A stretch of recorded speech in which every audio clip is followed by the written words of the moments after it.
So there's a person in my life that I have great affection for, and it isn't reciprocated.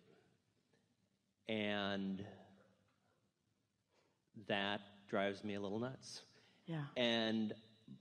But then there's the part of me that knows that's not my business. That he's going to do what he's going to do, and I don't have any control over it. Yeah.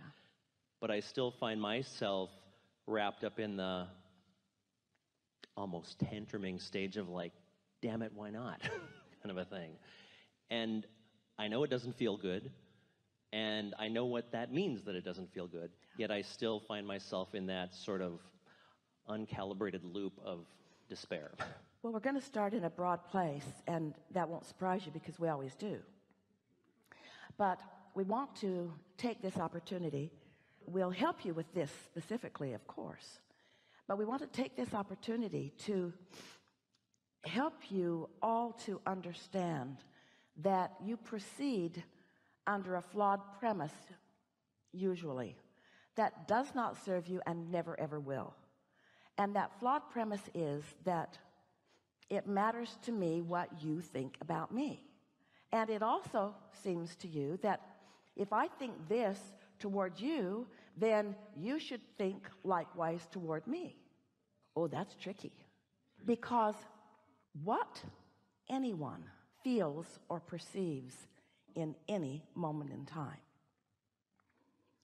is way more about what they've been doing and what they've brought their vibration to than anything that has to do with you in this moment.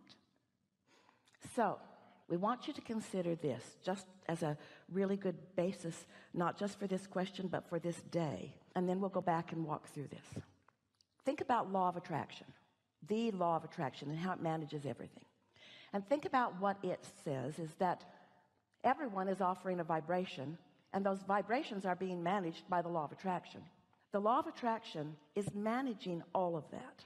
And as the law of attraction is managing all of it, that means that nothing can come to you that is not vibrationally active within you.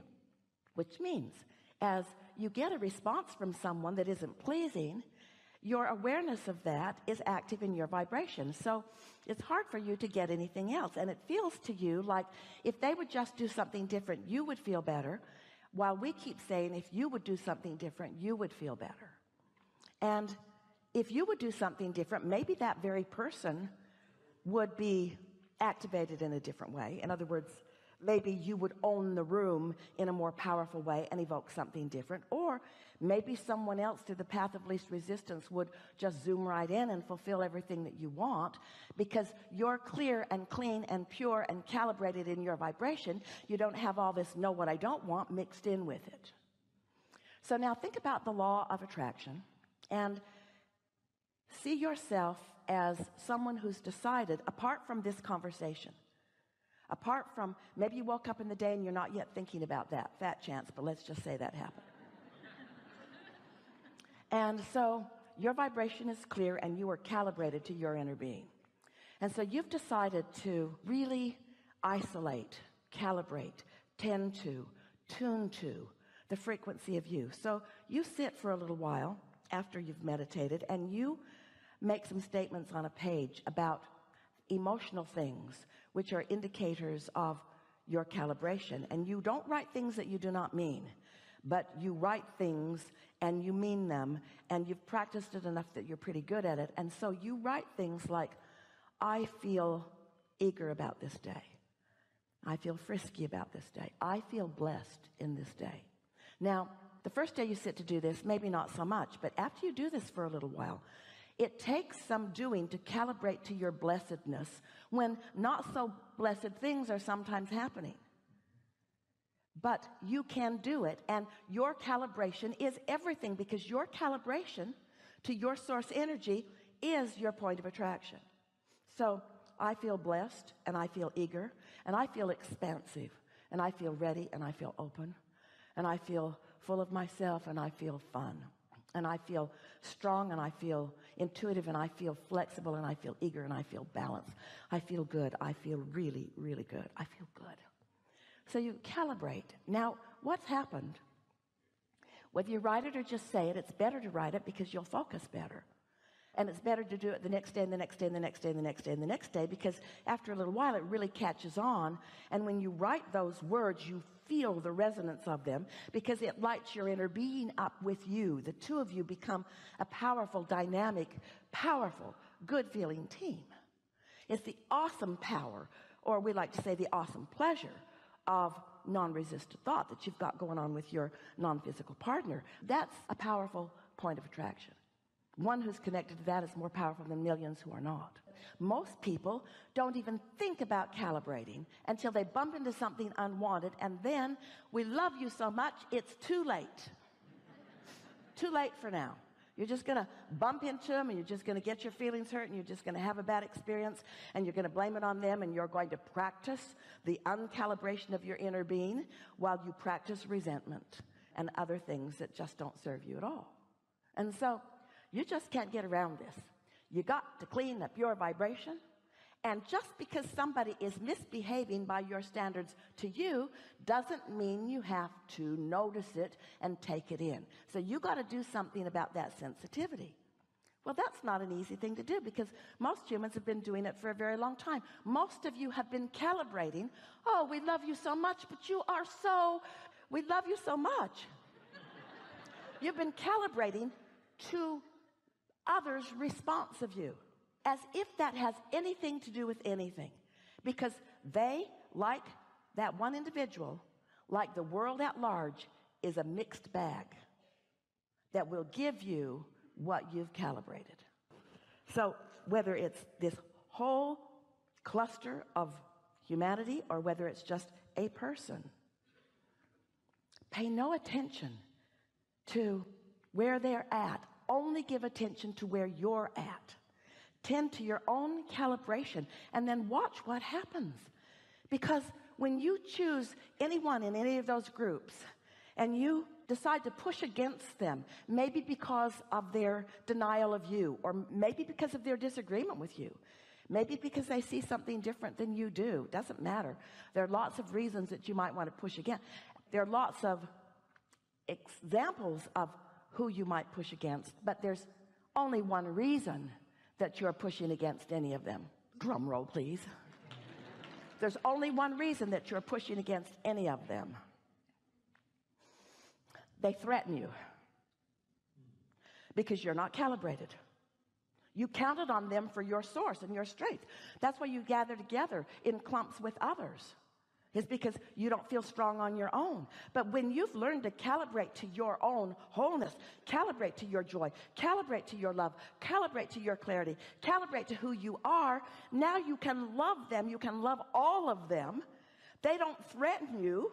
Some of them call you. Some of them entertain you.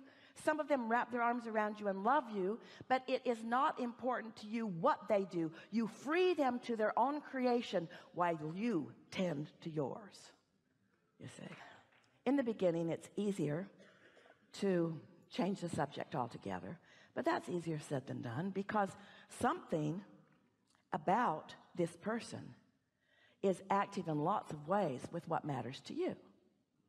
And we want to say to you, the calibration between the two of you is not that far off. It's just that he doesn't like you. That's not what it is. That's not what it is. It's that things that he doesn't like about himself are the same things that you don't like about yourself, and they're active in both of you, and they are acting as aversion points. Good to know.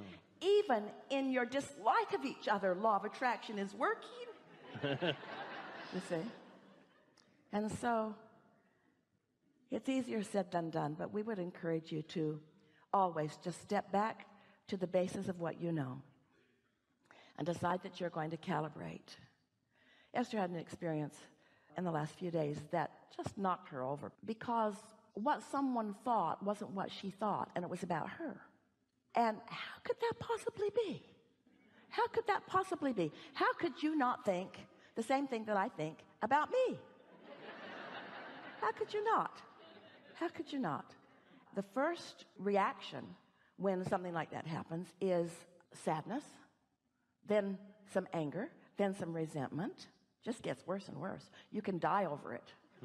Right?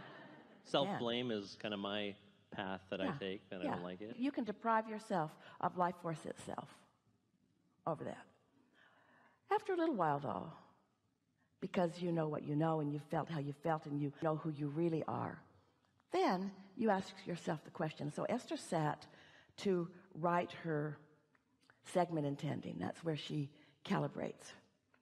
And she just asked herself the question because she felt resentful and she felt picked on. Most of all, she felt misunderstood. And then she thought, wait a minute. Just wait a minute. Really?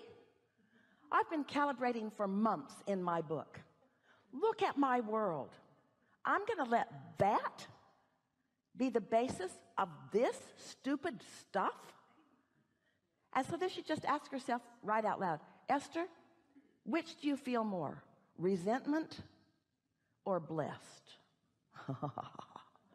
No contest. B-L-E-S-S-E-D,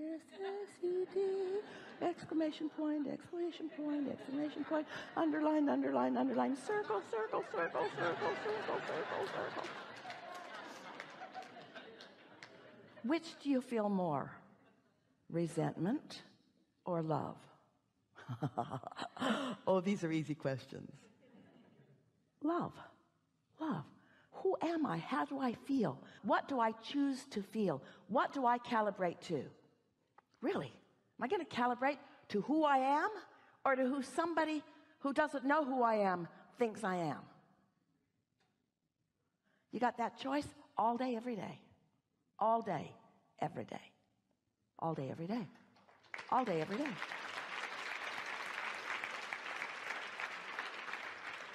And after a little while, this may upset you a little bit, and we really don't. Yeah, we want to. We want to upset you. We want to upset all of you. This may upset you because it's not what you think you want. After a little while, you'll be so good at calibrating to who you are that you won't be jumping through any hoops for anybody because you've been trying to get them to love you, and you know what? You can't be good enough to them to keep them loving you. You can't do enough to keep them loving you because they got to be tuned to love before they can love you. Can you control that? And does it have anything to do with you? It doesn't have anything to do with me. Oh, what a relief. What a relief. It doesn't have anything to do with me. So now I can just tune in and love them. How clean is that? How frisky is that? How good feeling is that? How brilliant is that? How easy is that? Well, sometimes not as easy as I'd like it to be, though. because of the momentum I have practiced about the resentment and about... But now, we got a pretty good run going, so don't start that. Okay. Because that's a calibration to something else, and you're human and you're right. That's real, too. But it's like there's good stuff on the buffet, and there's stuff that tastes terrible on the buffet. Your choice. Your choice, and a lot of you eat the stuff that doesn't taste good because you want to be humble and sacrificial and obedient. And eventually that leads you straight to the cellar of resentment. So just be nice to yourself. You're nice to yourself in many ways. Just don't let your misunderstanding of their misunderstanding mess this up. It's all a misunderstanding. It's all a misunderstanding. That's what you keep doing. You let other people who it's not their job to understand you, and they couldn't if they wanted to because you're complex. You want them to understand you, and when they don't, now you've lost your way. Really? How many more damn books do we have to write? There's source energy all over you, flowing to you all the time. It takes so little to get in the beam of that. Yes? Yes. Yeah. Enough? Enough. Thank you. Really good. Really good.